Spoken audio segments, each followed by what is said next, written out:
Agricultural news from agview.net. President Donald Trump signed an executive order to keep meatpacking plants open during the COVID-19 pandemic. The president used the Defense Production Act to order companies to stay open as critical infrastructure, as meatpacking plants over the last couple of weeks have closed with spikes of the coronavirus cases among employees.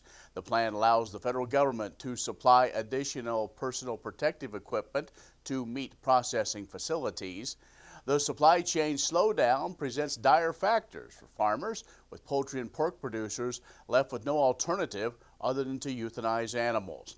The order also affects processing plants for beef, chicken, eggs, and pork. Iowa's senator urged the administration to invoke the Defense Production Act. Those senators asked for assistance for processing plants and assistance for euthanizing animals, indemnity payments as well for those depopulation costs, and mental health assistance for those that are affected.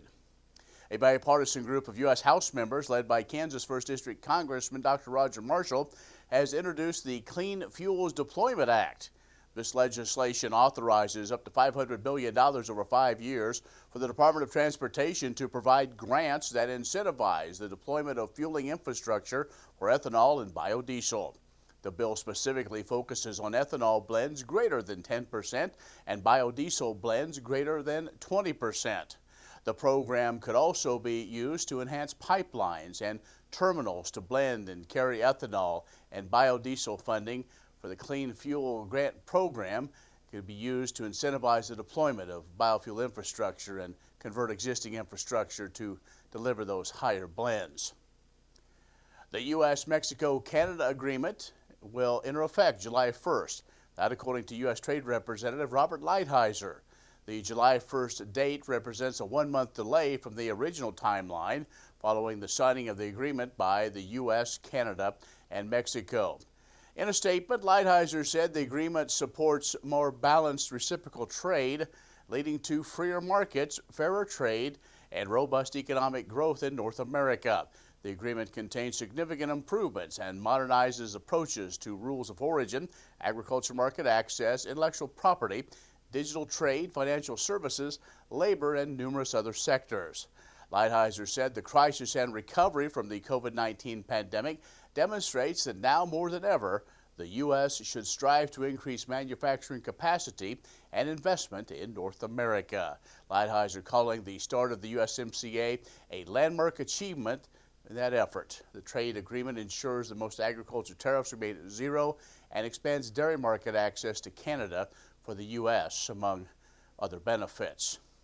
And the coordinator of two programs in Kansas that help provide nutritious food and other assistance to low-income families is encouraging the state's residents to apply as soon as possible to receive recently updated benefits.